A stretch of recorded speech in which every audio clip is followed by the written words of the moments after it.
Place yourself on.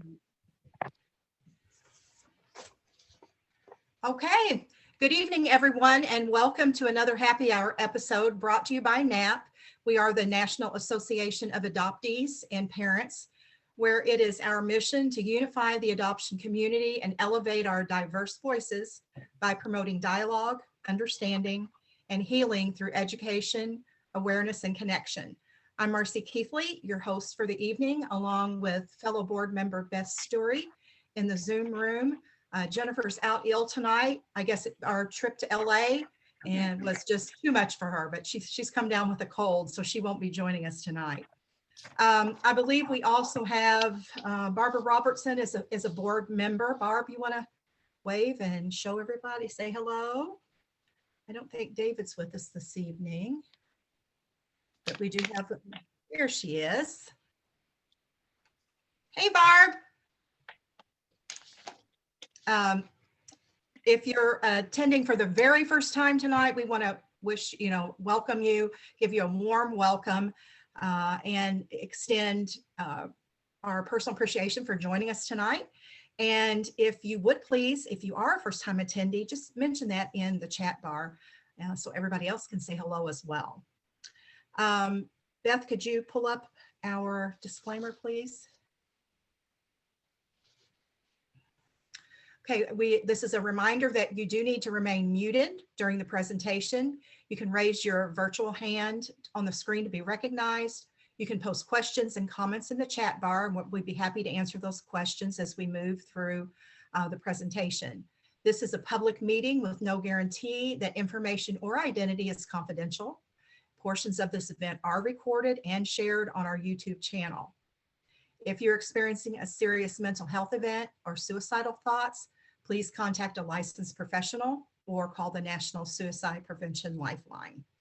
So at this time, I'd like to welcome our spotlight guests, Keith Cirillo and Molly McLaurin, and tell you just a little bit about both of them, and I'll turn it over.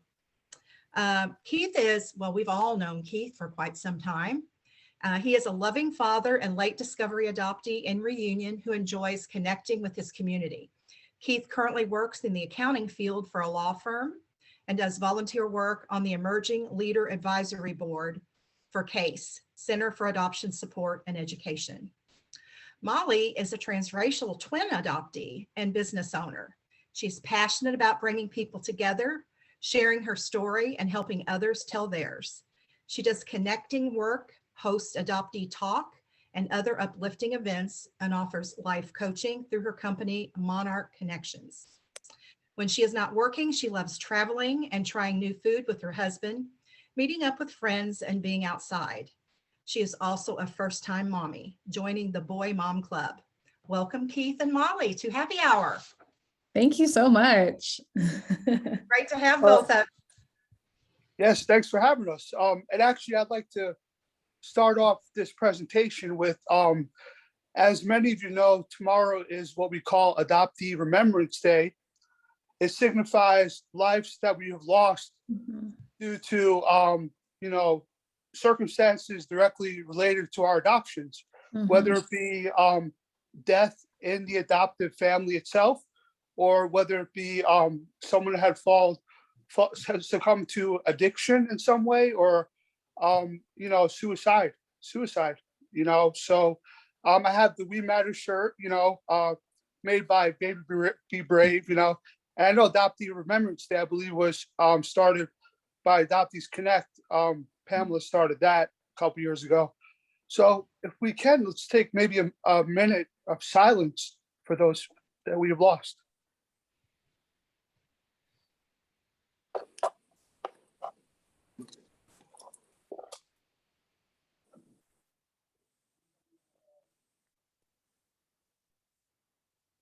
And Molly, if you'd like to start with your story.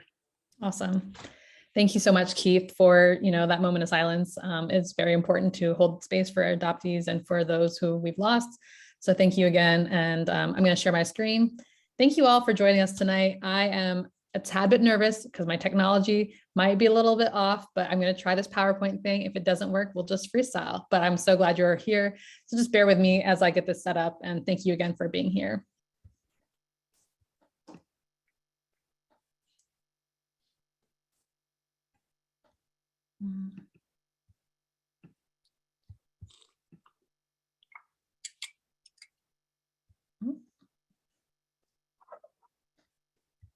Hang on just 1 second.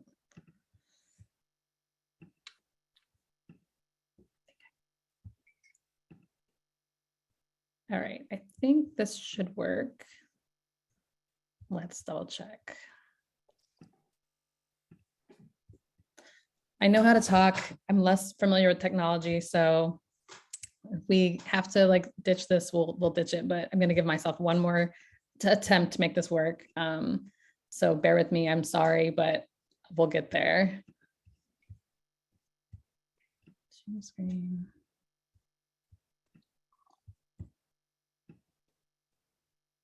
Is your screen blurry? Can anyone see that? Is it blurry? For whatever on my end, it's blurry. I see on my end just a black screen. Okay, oh, here we go. Maybe we're back. How about now? Yes, we can see it. Okay, awesome. Great, wonderful. Okay, let's try this. Okay, I'm gonna go right ahead. And if I'm not looking at the screen, it's because I'm looking at my notes on this other screen. So again, thank you so much for being here. Let's get to know me. I'm Molly McLaurin, and this is a brief background into who I am and my adoption story. So I'm delighted to be here tonight. Again, I would like to thank Keith for sharing the stage with me and Marcie for hosting this adoption happy hour. Again, I put in the chat that this is my first time, and I'm happy to be here during this happy hour as well. So I wanted to also shout out again, anyone who's here who is an adoptee, like shout out to you, stay encouraged. I met an adoptee the other day because I was wearing my Black and adopted sweatshirt. And someone was like, I'm adopted too. And it turned into a great conversation. And like Marcie said, I'm all about connecting. So I just want to empower those who are maybe not yet ready to use their voice to know that you can stay encouraged as well. So tonight we'll do a deep dive into who I am and talk about how my transracial adoptee perspective in my adulthood kind of shapes me into who I am, and how like my adoptee life kind of points me into the direction of who I am today. So I am Molly. I'm a biracial Black transracial twin adoptee raised in a military family, and I'm currently residing in Philadelphia. So just wanted to let you guys know that if you are unfamiliar with any of those terms, you can feel free to throw it in the chat. But also just so you know that I wanted to give context, like I'm biracial, I'm mixed, I identify as being Black, I'm transracial, meaning my parents are white or a different ethnicity than myself. I have a twin sister who I was also adopted with, and I was adopted into a military family. So every 2 or 3 years, we moved around to somewhere new, which made being adopted very interesting. Next up, I wanted to say kind of like, who am I? And then like, what's beyond me as an adoptee? I'm the founder of Monarch Connections, which is a business I created. I didn't necessarily think I knew how to run a business, and I'm still learning, but I do think I have the skills to do it. I consider myself a connector, a life coach. I'm a certified life coach. I'm an event planner, and I like to host Adoptee Talk, which is our virtual and sometimes in person, which is started in person, gathering for adoptees. So we meet just to enjoy talking amongst one another, sharing the joys and struggles of being adopted. And now I can consider myself a speaker as well. I also consider myself a child of God. I'm a wife. I'm a first-time mom. My son is about almost 4 months, so he's upstairs getting ready for bed. And I'm also a community member and board member. So I serve on a couple of boards, and just really excited to be around other people doing better for what's, in our communities. Now, I want to say that tonight I'm only sharing part of my story, because I think we all know that no matter who you are, we have highs and lows in life. We have trauma. Everyone has trauma, not just adoptees. It can be something that was profound, or it can be something that was small, but a lot of things in our life are traumatic. So I wanted to say that this is my partial adoption story, because no one can share their story in 20 minutes or in 25 minutes or an hour, right? And so this is just part of my story, and I wanted to say that, and I also wanted to share why I'm here, that I wanted to kind of focus on being an adult adoptee, not really talking so much about my past and my childhood, because I think that a lot of times we don't really hear about adult adoptee lifestyles or what happened when you went on your own from your childhood and like what impacted you. So that's what I'll be talking about tonight. And then I also wanted to highlight that, oftentimes as adoptees, we kind of find clues about our life like breadcrumbs. We don't eat the whole meal. We weren't like born and raised and then like, here's your whole story and you know about it at the beginning. Like many people who are born in a hospital or born in a birth center, your birth story. We find out bits and pieces over the course of our life. So that's kind of something that I'm thinking about tonight. And if you've never heard anyone talk about adoption, know that that's something that I am currently dealing with, something that I've always been raised on knowing is like, I'm never going to know the whole story of my life until maybe I'll never know the whole story, but that's just something I want you to think about tonight. So I also want to speak tonight. So there's people who can learn about adoptees and then speak to also adoptees to find value in your voice and value in sharing your own story. So I'm kind of going to do a little bit of a deep dive, going back into my adulthood because I'm 35. So I got some adult life to kind of pan out to you all, to kind of give you a visual picture as to like who I am as an adult. As I speak, I want you to keep in mind, I want you to, just remember that I'm talking about being a transracial adoptee. So my parents are white, I'm not. I want you to think about the fact that I'm talking about my adulthood. There's a little bit of my slide here that I'll talk about high school. So a little bit less all adult, but mostly adult. And I want you to also think about yourself. I want you to think about imagining yourself, whether you're white, Black, Latina, whether you're Asian, biracial, whatever you might be. I want you to think about yourself, visualize yourself, and visualize a family that looks completely different from you. So while I'm talking, I want you to think about yourself in that same scenario. So yeah, I created this timeline to kind of walk you all through kind of the history of like my adulthood. Now, I know when you study any topic, you really got to think about what is the culture of, any particular topic, what's happening around that event in time, what's the geography that event's taking place, and what is, happening in the government and the culture around there. So if we're thinking of my life and we're thinking about where, and I'm saying who and what shaped my adulthood, I'm trying to tell you guys about where I came from, right? So in 2000 to 2004, kind of made little chunks of my adult life to make it a little bit more palatable. But in 2000 to 2004, I'm in high school. I'm in Northern Virginia, a very diverse, ethnically and financially diverse area. I am thinking about what was the context of that time. I'm thinking about, let's see, it was during the time of George W. Bush was the president at that time. I'm thinking about, 9/11 was a major event that happened during that time. And I'm also thinking about my family. We had currently been moving around from different state to state, different countries that we lived in. And my dad had retired. So we moved to Northern Virginia from Nebraska. If there's anyone from Nebraska, hey, shout out to you. Lived there for 2 years. Very interesting place, but really friendly people. And we moved to Northern Virginia so my dad could retire. So those are some of the things that were kind of happening at this age of, what do you start high school, 14 through 18. So that's kind of like what's been going on. Now, remembering that I'm a Black woman, a Black kid in this family of white people, and George Bush is president, and I'm in a diverse area, and 9/11 happens. I remember, that's when we went to war as a country. I wanted to start us there to help us to think about the fact that there are so many things happening, not just to me, but around me that are shaping how I think and feel. I apologize.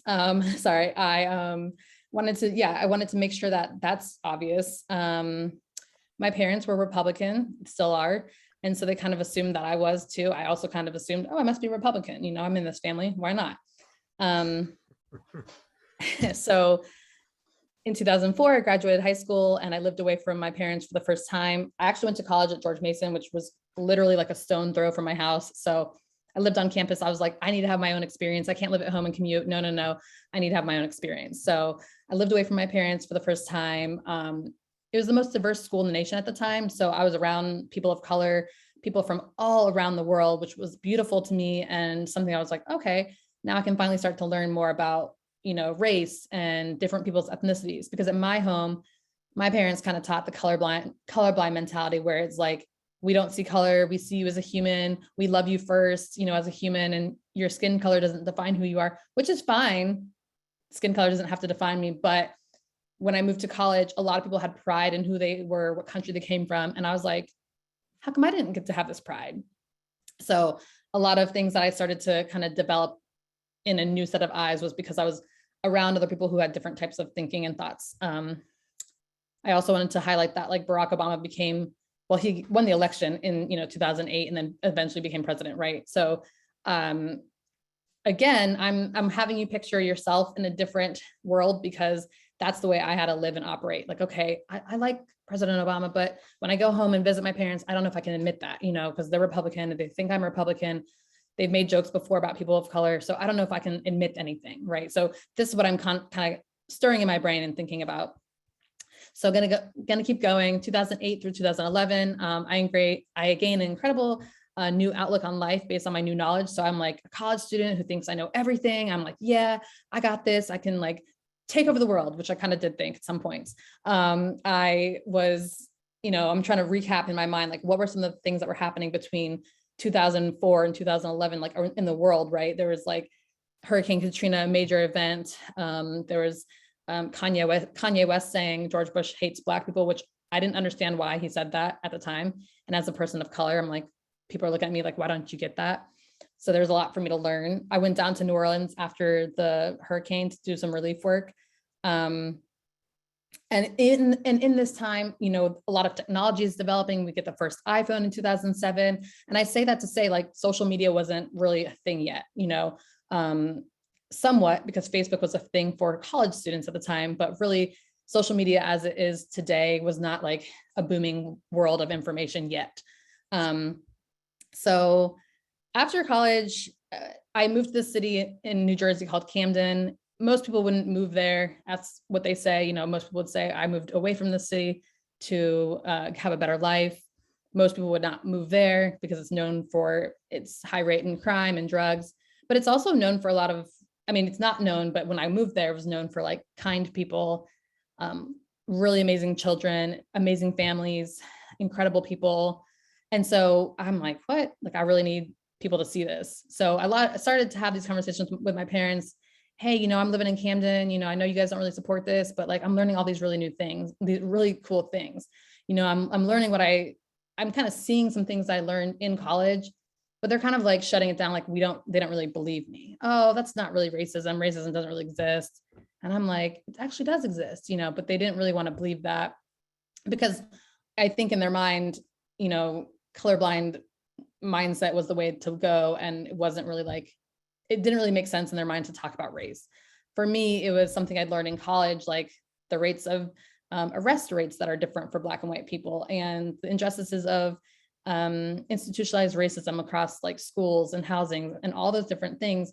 And I was like, so eager to say, oh my gosh, like, look at all these things that I'm learning, and like, get excited with me. But they were not excited with me. They were kind of like, it doesn't really exist. Those things like aren't real.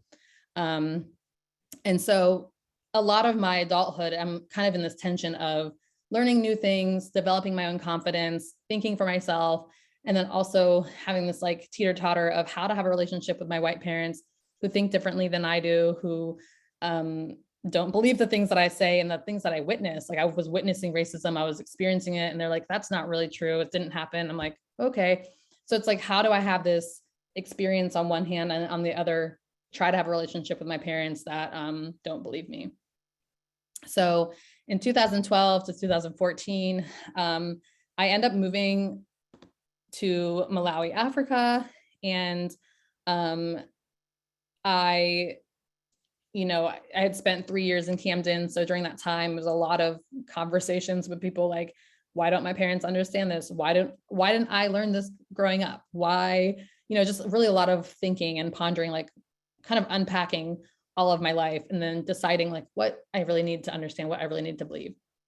And I think that for me, it was confusing because as an adult, I was embarrassed that I didn't know certain things about maybe Black culture. Or in Camden, I was an intern at an organization, and my white peers would get approached differently than I would get approached. And I was like confused, like, well, I'm not from here, so why are you treating me like I'm from here, or that I'm not getting treated like an outsider? And I realized like last minute, like, oh, you're actually just blending in because you're Black, and like your skin is allowing you to blend in. It for once in your life, you can blend in. And at one point, I was just like, oh, like, this is really interesting. Like, you're not getting treated like an outsider because you actually blend in, which I almost couldn't even see because I sometimes forgot, like, oh, I have white parents. So I'm like, I didn't see myself as white, but I just didn't really know, I didn't really see myself as like blending in. So it's a lot of like juxtapositions. It's a lot of confusion sometimes. And so I want to pause there for a second and kind of ask you all if you're still visualizing yourself as the only one in the family. Like, you can even throw something in the chat of like, wow, I'd never thought about myself as maybe potentially the only one, if you have never thought of that. A lot of us transracial adoptees often think of those things, like, I'm the only person in my huge extended family. And unfortunately, that can feel very isolating. So make sure you take a moment to kind of think about what you're thinking, how you're feeling in terms of being the only one that could look different. Now, I also wanted to say that I think that some of the tension that I was feeling as an adult mirrored how I could feel sometimes as a child. As a child during my childhood, like a lot of times I might think, oh, I want to know about my biological family members. I want to ask questions. I'm curious. But as an adopted person, you run the risk of like, what would happen if I ask to meet my biological family? What would happen? Would I get kicked out?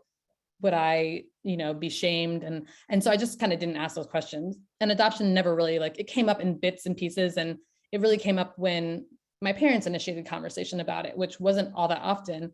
And it wasn't always the most appropriate moments. So I didn't know how to really talk about it. And I didn't feel comfortable or confident really talking about it. But I think living away as an adult, where a lot of people say, oh, tell me about your family, or, what is your family like? Or they meet my family. I'm like, yeah, these are my parents. Those are your parents? Yeah, like, I'm adopted, so those kind of moments come up. Then you really get to start to kind of figure out how you want to tell your own story. And yes, I'm adopted, but it's not just I'm adopted and life is beautiful. It's like, I'm adopted and here's some complex parts of my life. So I say all that to say that, and in showing my timeline, showing that as an adult, some of the aspects of being adopted really mirror like being, still in the home of my parents. But also being an adult, I was able to have some new ways of thinking, grow in my own confidence, and then decide how I want to tell my narrative when people ask me questions about being adopted. Because I think a lot of times being adopted, we kind of have these scripts like, oh yeah, this is what I say when someone asks me about where you're born, or this is what I say when you ask me about my biological family. So I've been starting to kind of just come out of my shell and be able to think for myself and just like decide what I want to share. So I definitely had always been thinking throughout my whole life, like, what about my biological mom? My middle name's named after her. So I'm not thinking about Beth, my name is Elizabeth and that's her name. And so I often would think about, can I find them? Will they find me, et cetera? And that's always kind of like in the back of my head. If there's any adoptees in this call, like, throw in the chat if that's something that's always in your head too, if you want to. I think that's just something that we constantly have stirring around. And so during this time of 2012 through currently today, I'll even say as a chunk, my parents are kind of believing one thing and I'm believing a different thing. We're kind of drifting apart. We're living in different places. So that also makes sense. Like, if you live in a different place, you're going to kind of grow apart in some ways. But also the things that are happening is, Obama's in office. The Tea Party starts to emerge. Let's see. I'm discovering poverty in America for the first time in my life. And I've learned about it in school and I've read about it, but now I'm seeing it firsthand. And so I'm like grappling with like my own, like, just thoughts about it. Right. And what can I do to change that and change institutions and be part of the policy change, et cetera. And I think that like, because of those struggles with like the tension with my parents, I would try really hard to say, hey, like, here's my point of view, or here's something I experienced, or I'm moving to Malawi, Africa, and I'm going to do X, Y, and Z. And it always just felt like they didn't want to hear my point of view, or they couldn't imagine like this life for me because they wanted something different for me. And so, I just felt really tired. I felt really tired of trying so hard to share my point of view and trying so hard to connect when the things I cared about were kind of getting shut down. So as you can tell, my passions grew for working with children and youth as I worked in Camden, as I worked in Malawi, Africa. I worked with locally owned organizations overseas, and it was just a beautiful thing to see. I want to just be around people who strive to better their communities. So I continue to just choose to work with youth and nonprofits, and just people in general. I eventually moved back. Well, I was gonna say in 2014, I wrote a letter to my biological mom and I didn't know what happened. She never responded. I was like, maybe she has the wrong address, or maybe I have the wrong address. Who knows? Like, but I was very happy that I just tried it. You know, I put this letter out into the world, and maybe it got to her, maybe it didn't. I asked my parents about that. I said, you know, I was really nervous, and I said, like, can you guys, you know, sit down? I want to make sure I like really respect you guys, and I want to get your information, you know, I want to get my biological mom's information. And my mom even said, you sound nervous. And I said, yeah, I am, because I don't want to like disappoint you guys. I don't want to, you know, betray you guys, but I do want to write them. And they were A-okay with it. So they were like, at that day, they made it seem like, oh, we're okay with you reaching out, so you should do it. Here's her information. I also have done a DNA test, and, you know, the idea of being in reunion was on my thoughts, and kind of grappling with what does that look like when I try to engage with my biological family members, if they find me, if there's contact. And also within the 6-year chunk of 2014 through 21, you know, I've learned about my ethnicity for the first time. And that's a really interesting thing to be 35 and be like, oh, I learned that I'm Haitian, you know, like, wow, that's really fascinating. So, I mean, I knew that my biological mom, I knew that she's white, and I knew some parts of her story, but I never really heard much. I never heard anything from her mouth. And then, you know, I didn't know anything about like what she knew about my biological father. So there's a lot of like just discovering and really trying to learn who I am. And so just to say about today and beyond, I like really tried to strive to speak to Ignite. I want to discover my roots. I want other people to be able to discover theirs. And I know that it's not only adoptees who have these struggles, like tons of people don't know their roots, you know, and I think that just involving anyone who's interested in that conversation is what I'm about. You know, finding DNA, doing DNA tests, those are really cool things to me. And then defining boundaries and how to ask my family, you know, how to have those boundaries. So like, I think having boundaries are really important.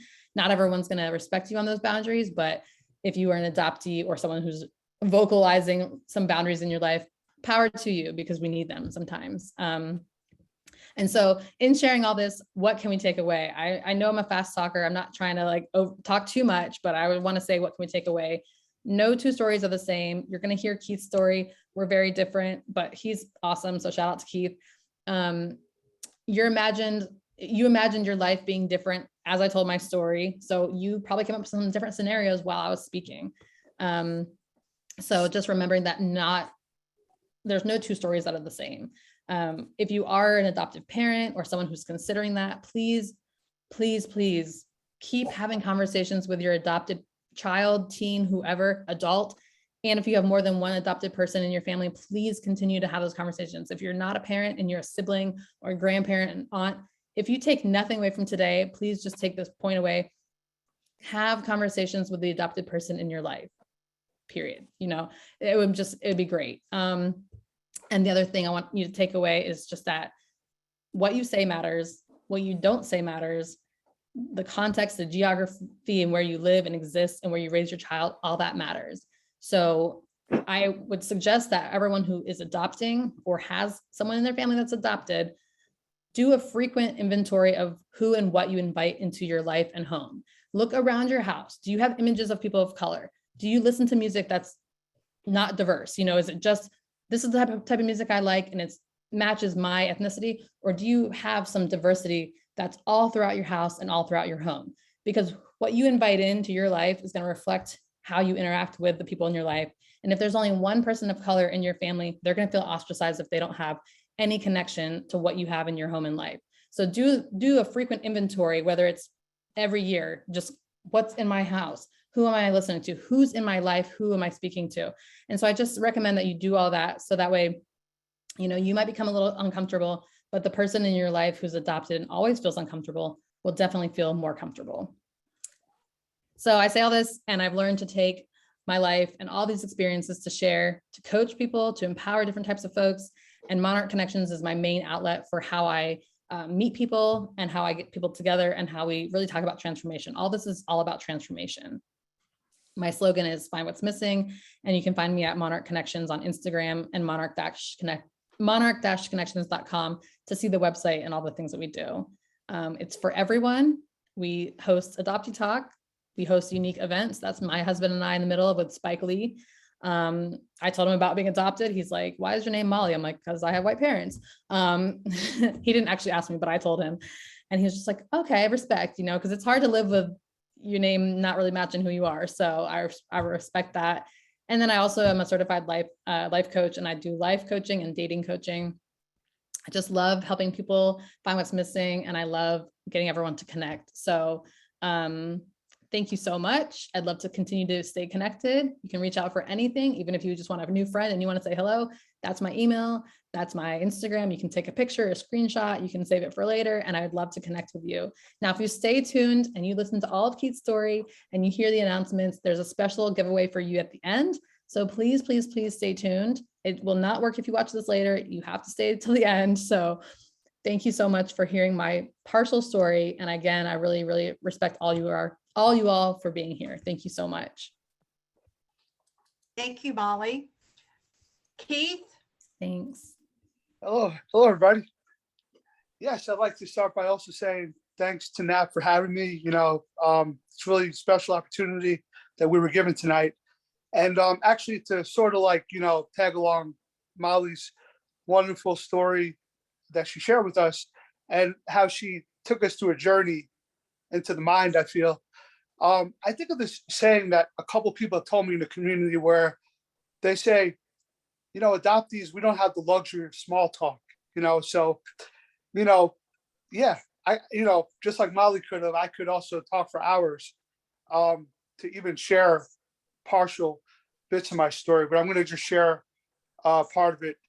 And I'm going to sort of do it in like little bullet points about just the journey in general. So, you know, I'm one of 6 kids in the family I grew up in. I'm the only one that's adopted, and I'm one of 8 children in my biological family that my biological mother had, you know, relinquished for adoption.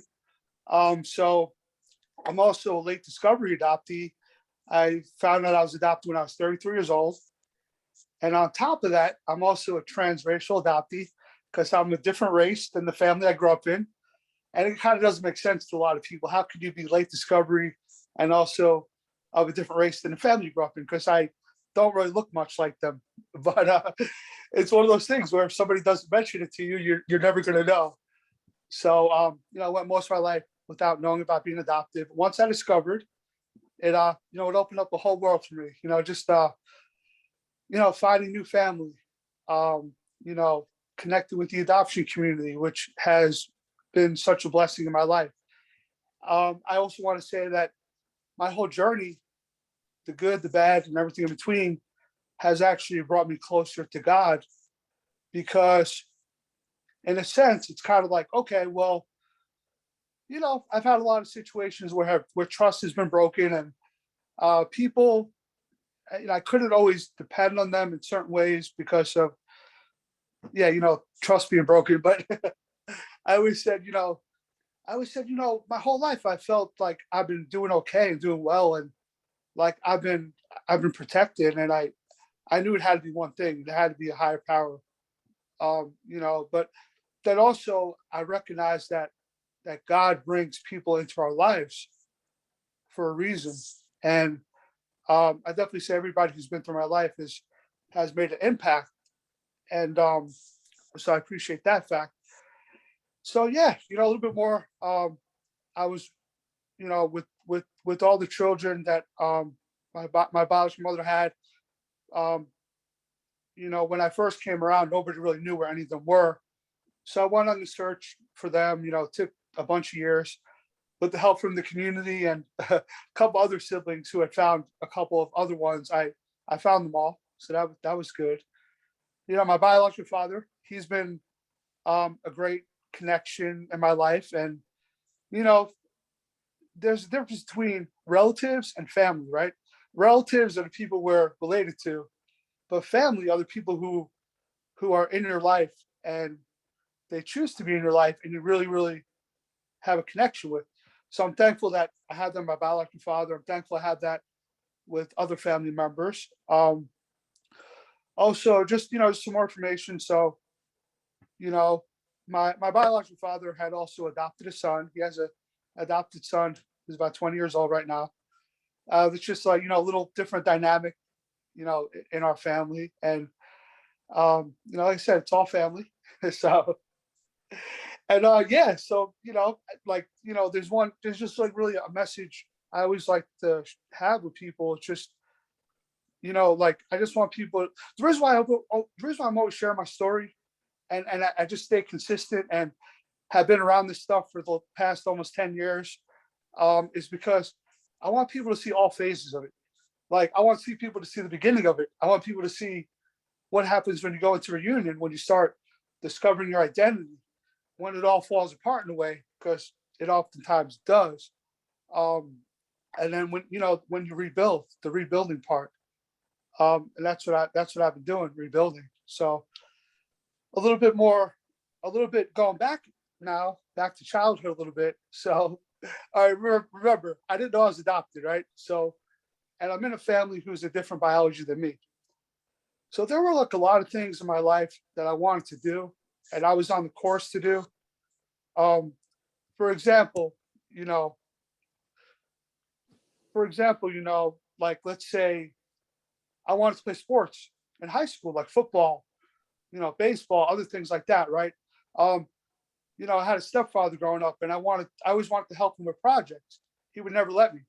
I wanted to go to college right out of high school, but I was told it wasn't for me. Now, when you look at my biological family, right? So my biological grandparents, I'll start with them. My biological grandfather on my mother's side, he was a World War II vet. So we have that, right? Then we also have on my biological father's side, his parents were Holocaust survivors. And when his father came to the US, he had a roofing business. Now, and I've always been, I always felt like I could get into stuff like that, but I was never encouraged to. So, you look at some of my siblings. I have a sister who's like a singer, right? And my daughter, she sings. I have another sister who's a really talented, like artistic. My daughter's also very artistic. I have some family members. There was this uncle who I known for a couple years before he passed. He was like really funny, right? And then my son has those comedic aspects, So there's these things, like where biology matters. Everything is genetic at the end of the day, in my opinion, when you think about it, from our characteristics to how we look to certain paths we may choose in life, so yeah, but I'm definitely glad like where life has led me to today. And I'll always be thankful for that. I'll always be thankful for the past, the present, and always be hopeful for the future. That's all we could do. And I'm actually going to go ahead and share a picture or two. Well, one more thing I want to share. A major part of my story, and I feel this is where it came full circle. One of my biological brothers, he had 3 children or 4 children, they say, that him and his girlfriends at the time had given up for adoption or relinquished for adoption as well. So 2 of his children I was able to connect with about 5 or 6 years ago, and we have a great relationship with their family. We actually do like a family vacation every year or two. So that's been a blessing in my life, just a lot, can't share, like I said, can't share the whole story in 25 minutes either, but I'm going to go ahead and share a picture or two, and I think I'm going to just go ahead and open it up for questions.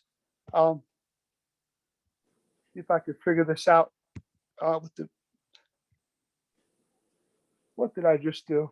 Can you still see me? Well, now you can. Right? Let me go ahead into the photos, and I'll start with this one right here. So this is me and my siblings growing up. You can tell which one I am. I'm the outcast as far as looks go, and that's me. One of my sisters, one of my brothers, my other two sisters, my other brother. See if I could share another picture with you.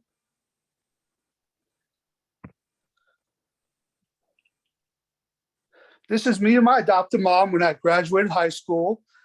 I was 20 years old when I finally graduated high school. And this woman did not give up on me, I swear, so I do appreciate that. All the ups and downs of life, she always saw that potential in me. I can say that for sure. Here's another picture.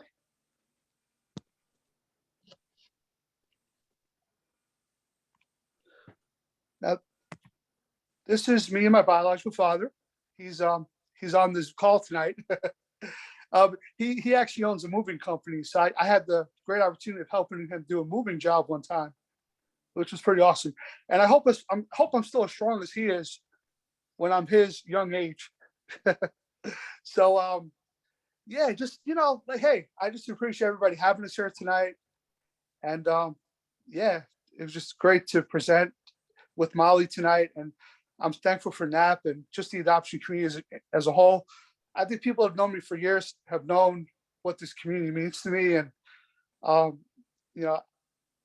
not gonna call her out particularly, but the special lady in my life right now is also very supportive of the work I've been doing in the community. She's on the call tonight. And one more thing. So I know Marcie wanted me to mention my current work that I'm doing is I volunteer with C.A.S.E, the Center for Adoption Support and Education, on what they call the Emerging Leaders Advisory Board. So we lend our knowledge as adoptees to them. If you're not familiar with them, they're basically a mental health organization dedicated to adoptees and foster children. They also do some work with adults. So I'm just thankful to be involved in that type of work. So yeah, I'm going to go ahead and open this up to some questions. Marcie got kicked off, so she's trying to get back on. But if anyone does have questions for either Molly or Keith, now is the time. If you want to put them in the chat, or if you want to raise your hand and talk, that would be great. Nice job, Keith. Thank you. You did great. Keith, we do have one question in the chat. How did you find out you were adopted how did finding out you were adopted in your 30s affect you? Yes. Okay. So what it did for me was it just made a lot of things make sense. Because put it this way, right? Okay. So imagine a person, right, as a what do you call those things that you put liquid in, you put the cap on? So look, everybody has this light inside of them, right? So I just always felt that the caps that people try to put on me to cover up that light never fit. So the light has always shined through, because I've always been very different than, like, my adopted family or people around us. So that's the best way I could kind of say it. Whereas just a lot of things make sense. So I wasn't surprised to just put it that way. I wasn't completely shocked.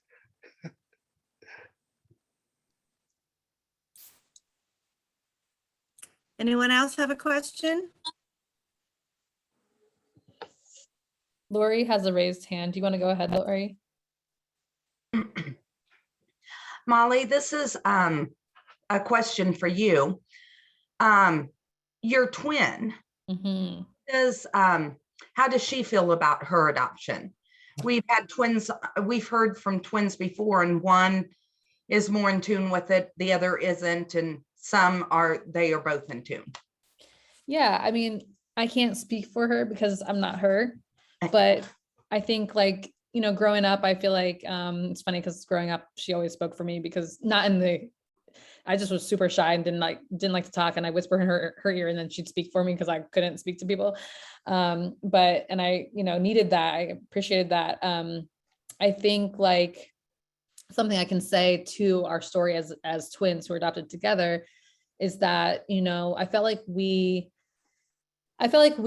appreciated having one another, because I think being adopted as a person of color to parents who don't look like you know, transracially, it can feel isolating. So I used to always think, and I don't know if I ever told her as like a kid, felt like, I'm so glad that I had, you know, someone who looked like me, a racial mirror, you know, because like I mentioned, we lived in Germany, and then 2 years later we moved to Hawaii, and then we moved to Nebraska, and every time we moved, someone's like, oh, tell me about your family, or parent teacher conference. I'm like, oh great, we gotta explain this again, like, okay.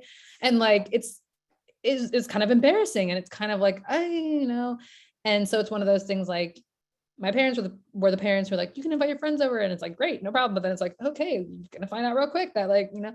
But again, having a twin sister was like having a safe space in every new school, and in every, you know, new environment. It's like, we can meet up at lunch or after school, and like, how was your first day, or like, how was that? And so, you know, I can't exactly answer for her, but I think that she probably appreciated those moments as well. And then I think that, you know, yeah, I think that adoptees, like I said before, like, everyone's story is different and everyone experiences it differently. So, yeah, like, I appreciate that we can have conversations about it today, about our adoption, and that's just been really helpful. So yeah, thanks for asking.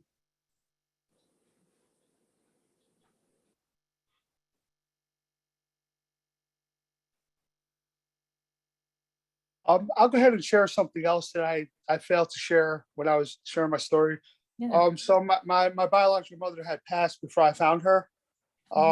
She actually passed just a few years before I discovered I was adopted. And I really wish I would have had a chance to at least hear her voice or something. I just want to put that out there. You know, when we're sharing our stories, we sometimes leave things out that are very important. That's very important that I mentioned. Absolutely.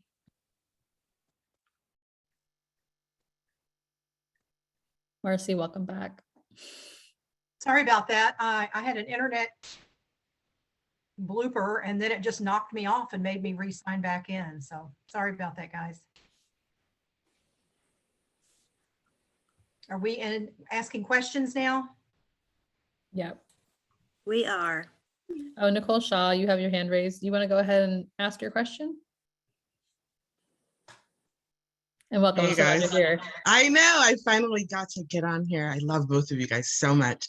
And this is kind of a question for both of you guys, because I'm always sort of healing centered, especially for this type of work. So how have both of you sort of resolved some of those feelings of anger with your parents? I know for Keith specifically, like, that seems so difficult to have to.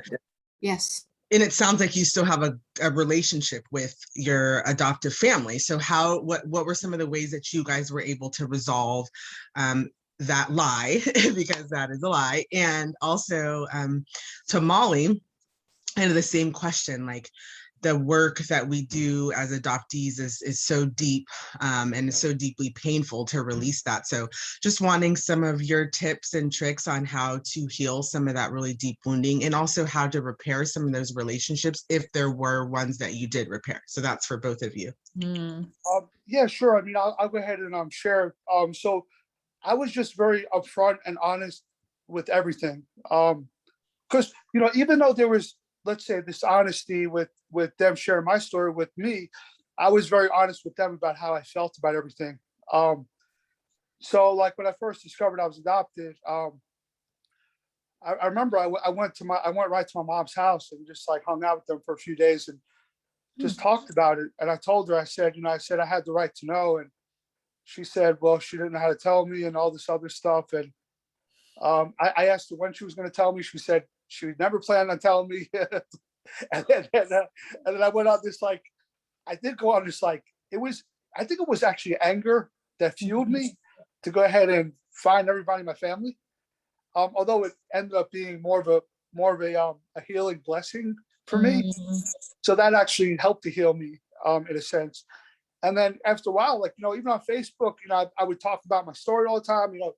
I didn't have my mom on there, but she would hear about things I put, this and that. And I think, I think she accepted the fact that this is just a part of me now, as hard as it is for her. And yeah, but definitely like the internal work. I always do the internal work to heal myself so I don't bleed on others, as they say. That's so good. Wow, Keith, I think I just learned something. Because Nicole, to answer your question, I don't know that there's healing on my end with my parents at this point. I feel like I had to include that piece about boundaries because I think that's where I'm at. Like, I have set clear boundaries for myself. And when those boundaries are crossed, I just have to set more boundaries because I need to remain as a healthy person. I have a husband and now a child. And if I have unhealthy or toxic people coming toward me, I need to be like, whoop, or limit the amount of time with those people. So yeah, right now, as I talked about in my timeline, my story, like, I think my parents and we just kept growing distant because of different thoughts and beliefs. And unfortunately, they're unable to see like me as a person of color. They're unable to hear my story. They're unable to really like hear me, know me. And so unfortunately, like, we are not in speaking terms right now. And Keith, to your point, the fact that you said that you'd post things on Facebook and that she wouldn't see it because she was not on Facebook. My mom actually just posted something on her Facebook recently. And I was like, oh God. And people in my family wouldn't tell me. And I'm like other people in my family who saw it, they're like, you don't want to be hurt. Like, I'm not going to tell you what it says. And I'm just like, oh my gosh. So I think that at this point, I just would love to have reconciliation. If they see this, like, I'd love to have reconciliation. My sister and I would love to like talk to them at some point, but like, I don't know how to, like, I feel like I've done everything I could do. And so I don't know like how else to like have reconciliation or have a relationship. So at this point, it's just like, I have to have boundaries. So I don't even know if I fully answered your question, but I think I did. Yeah, no, I mean, I'm estranged from my adoptive parents as well. And I think that that's a piece that that as adoptees, the community, like, we need to look at that, how we turn into, we're not cute babies anymore. Now we're adults and we want to have these conversations. And if they're not being had, we have to set these really clear boundaries because this stuff hurts, right? So it hurts, yeah. I get it. And I'm looking for anybody who can give more sort of some information or just give some more tips, because being estranged as an adoptee is a really weird space too. So it's like being in we're re-abandoned, and exactly. We've talked about that, right? Yeah, we don't want to be this way, but yeah. Right. Thank you so much for asking, and thank you for showing up too. Molly, I have a Zoom user that has asked a question. If either of you were adopted at birth, and do you believe in primal wound trauma influenced their lives? I don't know primal wound. I know it's a book, but I haven't read it. I guess maybe Keith can go first and I'll get some context. If you have a response to that, Keith, I think you're answering. Yeah, go ahead. Yeah, sure. So for me, I wasn't technically adopted at birth, but I was definitely went with my family at a month, a month out of the hospital, infant drug withdrawals, whatever. And I stayed with the same family the whole time. I was technically a foster child for the first 4 years of my life, but I was with the same family. Okay. So, which I think even more so why I didn't discover I was adopted till later. Although I do have these memories of being in a building, and I believe it was like probably the courthouse. I was about 4 years old when my adoption went through. But I'm sorry, as far as the primal wound goes, yes. Yeah, I believe that that's just a fact of children that are separated from their roots at an early age. Yeah, I think it happens. I think the more I've learned about trauma, I like the idea of what trauma is. I think I used to always think trauma has to be like, I'm in a car accident and it's this traumatic event, and like I get out and there's glass everywhere and it's like, and all this is just like, and I walk away and it's like traumatizing.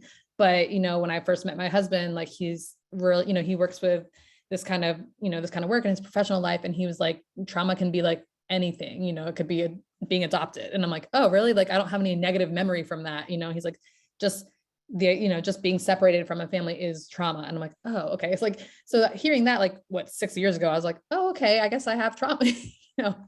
So it's just one of those things. So I think maybe that is a piece of the context of the book. I'm sorry, I haven't read it. It's one of those things where I'm like, I kind of avoid it because I don't want to be, it might be too much for me, but yes, I was adopted at birth. And I do think that there is residual trauma that maybe I don't even think about, but it exists, you know? And if I didn't answer your question, you can like ask me more and describe what you're trying to say so I can give you more of an answer if you'd like.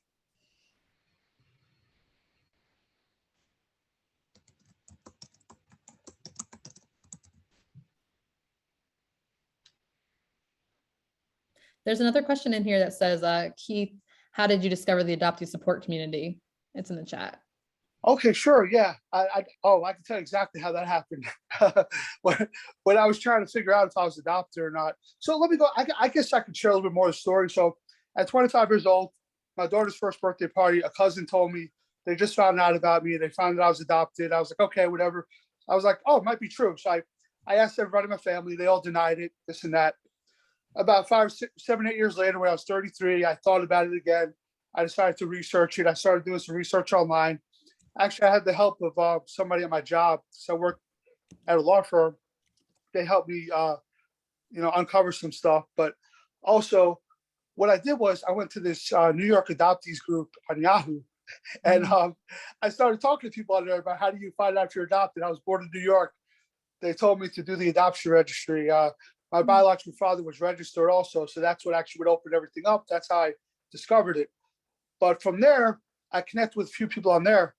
And then I went on Facebook and I looked those two people up. And next thing I know, I saw some of the conversations they were having with other people. Then I just started clicking on names. Like I just clicked on hundreds of friend requests. This is about 9.5 years ago. And as many of you know here, I've been connected with many of you for years. It just went from there. Just connected with people online. Being in the DC area, there was definitely a few events happening out here. I've been to meet some people. Been to a few of the NAAP conferences, been to a couple other events, got invited to speak here or there, some podcast interviews. And I've just always relied on the community for mutual support there. And I have a rule, like I'll never ignore a message from a fellow adoption community member. I'm not gonna lie, I can't say that I've stayed friends with every single person I've originally connected with. Because that's just the name of the game in our community, because people are hurting. But yeah, we have to be here for each other. But yeah, that's how I connect with people.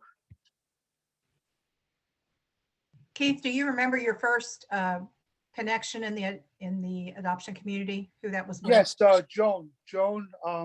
She's friends with Priscilla Stone Sharp, and Joan Endelman, Jeff Hancock, and Cirillo.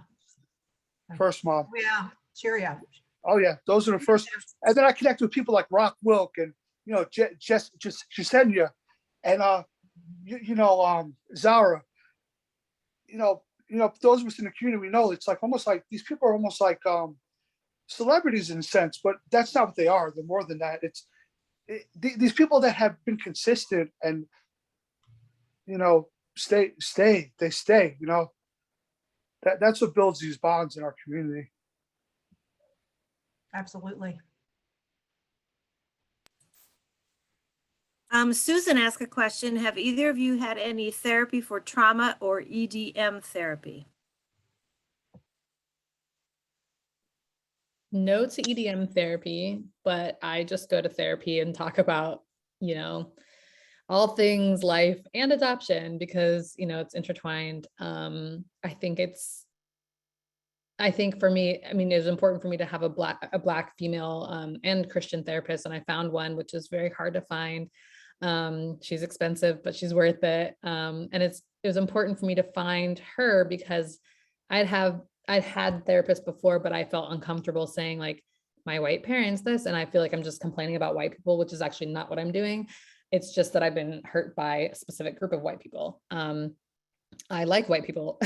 It's just that the ones that were closest to me didn't have hurt me. And so it felt like bizarre to say that to a white therapist. And so I really felt like comfortable saying it to my new therapist, and she's awesome. I think in each phase of life, as things change in my adoption story, like I was talking to Nicole about in terms of setting boundaries or a new relationship with my parents as is now, and the way that we're interacting or lack thereof, it's something that I bring up in therapy. I think about how to grieve my parents who are living. So when they actually pass, I'll have grieved them, because at this point, I feel like I need to grieve them, which is a really weird concept to think about when they're still alive and they're still living, and you see them maybe in pictures, but they're not in your life. So therapy is very, very amazing, and I recommend it to everyone.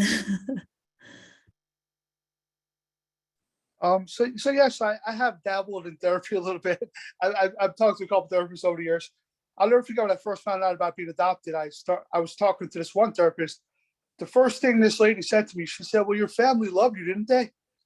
And I was so proud of myself because I had the strength to say, "This is not for me." And I never talked to that therapist ever again. But other than that, I was speaking to this one therapist for a few months, right? But I kept avoiding the subject of adoption. I kept talking about work, but yeah, the adoption stuff was such an issue. Besides that, I've spoken to a couple of coaches. I spoke to adoption competent therapist fairly recently, just one little Zoom call session. I usually get my fill that way, every once in a while, as long as I could talk a few things out. But I recommend it for people. Anybody, Like I said in the beginning, everyone experiences trauma. So like talking to a therapist is great, because the therapist like can't go spreading your business and they're going to just listen. So it's really amazing. Molly, Darren's asking.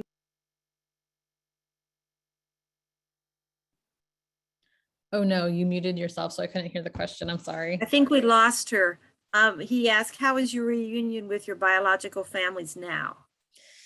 Yeah, it's active. And I think it's something that I have a hard time really figuring out, like, how is it? Because it's one of those things, like, as Keith was talking and saying, like, it's not always easy and it's going to have ups and downs. Like, I kind of fear what if it goes bad and you want it to just stay good and you want everything to be great, but it was like last November that I actually made the phone call to my biological mom for the first time. And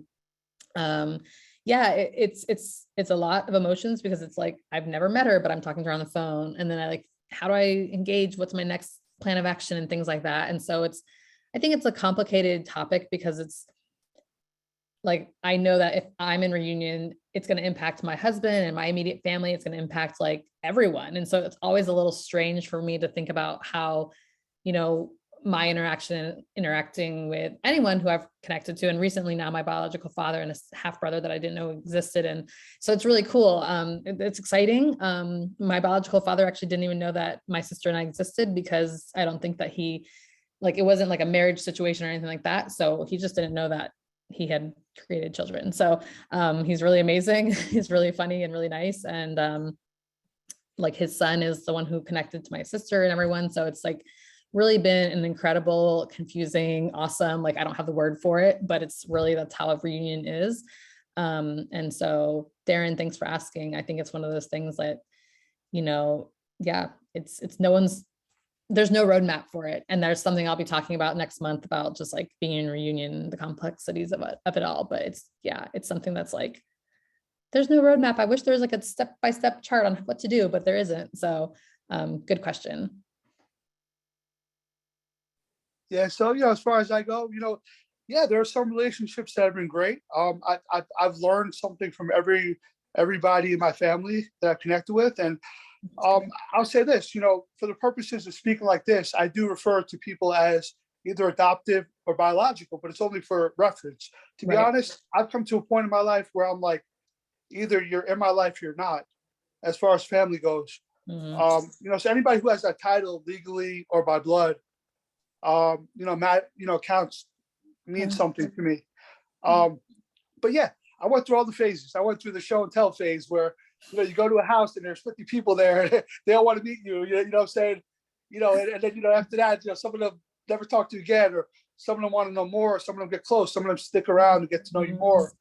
Some of them see stuff you post online and they think you're wacky, so they kind of disregard you after that, or you know, it's just all these phases, you know. But yeah, there's a lot of people in my family.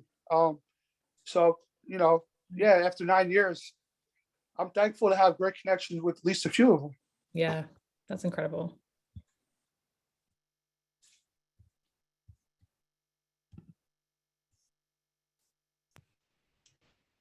Do you have any other questions? You know, going back to the discussion you had regarding therapy, I know that how important it is. I agree, you know, how important it is to find someone who is competent and that you do have a good match. And I personally was fortunate because the first one that I went to after we had our first conversation shared with me that she wasn't qualified to continue working with me. So I really That's good. appreciated that she was very honest, and she referred me to someone else. She said, but you do need to speak with someone, you know, who is knowledgeable on those particular issues regarding adoption. So it's really important that the relationship you have with your therapist is so important. So I want to add that.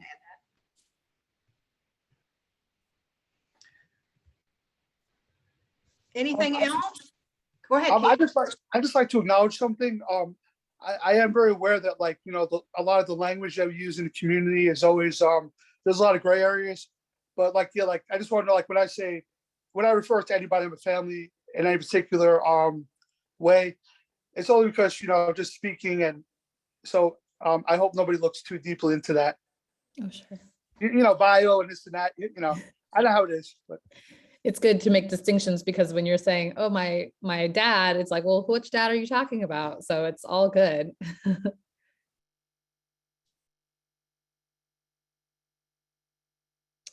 I think the comment in the chat by Susan, I appreciate you saying that, because she said, I still need a good therapist. However, I had a bad triggering experience with my last one and I hesitate to share it all over again. Like, that is so real. To even go to therapy and open up and then like have to like do it all over again is like, that's the work, and that is difficult. And that's why we go to therapy. So I'm sorry that happened to you, because it's like not what's supposed to happen in therapy. And you know, when you're ready, I really hope that you can make it back to a good therapist. And depending on what state you're in, I can make some recommendations, but I live in Philly, in PA. And so maybe there's some recommendations, but you never know, maybe people can ask again. And when you're ready, then you'll have a number to call, but not until you're ready. So that's really true. Yeah, and Molly, would you like to speak to, because you're a coach, and you know there are some differences, obviously, well, big differences in coaching and therapy. Yes. And sometimes you need one or the other, or sometimes it's a combination of both. You want to speak a little bit to that, because I know sometimes that can get confusing.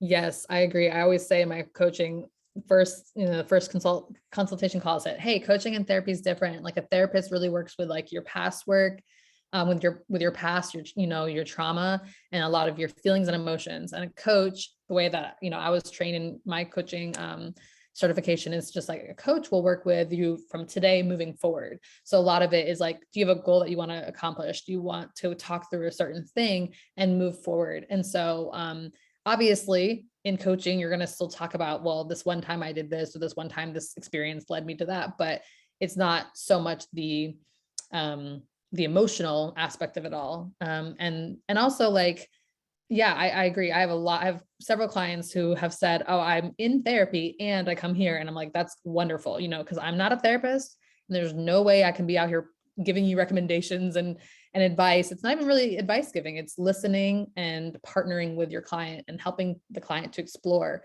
options for the goal. So I love it, because I love to encourage people. And therapy is amazing, but I'm not a therapist. So I'm always like, maybe you need therapy, but it's not me. So definitely check out coaching. I know, Marcie, you're also a coach, or you want to be a coach. I can't remember when we first met. So yeah. So it's a wonderful thing. And Darren, I think you also do some coaching. I'm not sure, but I thought that was the thing. So yeah, it's one of those things that, get to encourage people, walk alongside of them and walk with them to see the success that they want to see in their life.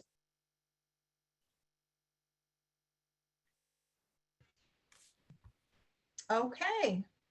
Any other questions? Comments? Anybody before we wrap? Jennifer? Yeah, I just want to shout out to Keith and Molly for being so wonderful on social media. You Thank both you. inspire me so much. And I'm just appreciative of you both. Thank you. That means a lot.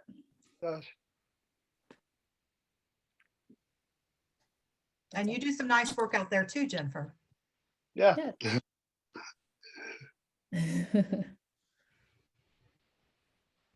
Okay. Any other? Molly, did you want to close with Sure. want to share with the group? Before Yeah, so all of you who stuck on to the end and you know, we're hearing our stories. You know, Keith is a big friend of mine that we actually met during the pandemic. We met online and we met in person at one point, and actually we've met twice now. So it's really awesome. And I've made a couple friends through the pandemic through having conversations with adoptees. And then I just appreciate these spaces. So I wanted to say that. And I have an event through my business called Monarch Connections next month. It's called Just Out of Reach. It's talking about how myself and two other transracial adoptees, one is also a trans or an inter-country adoptee, she's from South America, talking about how we've found biological connections to our biological family members in a pandemic. So when the world shut down, everything changed, we found biological family members. We're all astounded by like, how did that happen? But we are excited to talk about that and then probably nervous to talk about it as well. But tonight, for anyone who is here, I'm sharing my screen just to show you that, you know, you stayed on, you heard our stories. And next month, if you want to attend Just Out of Reach, a treat for you all is to just email me and you can get 10% off the ticket. It's a $25 ticket, so you can get 10% off. You just have to email me. That's my email address, molly@monarch-connections.com. You can just say like, I would like 10% off, and I will make sure, you know, I'll send you back the details for that. So it's November 20th. It's called Just Out of Reach. It's unpacking the complexities of finding biological family members during a pandemic.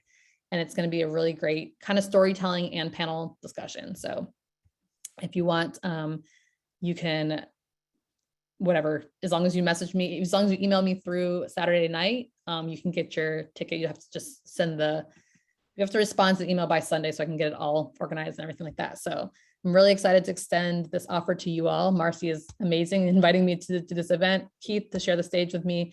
And so I wanted to make sure everyone got some sort of treat. So thank you so much for all being here. You're quite welcome. We appreciate both of you this evening. Thank you so much. Great job. Great job, team. Thanks so much. Molly, you know what you could do too is, if you'd like, is to go on our Facebook happy hour page, the adoption happy hour page, and you can post there.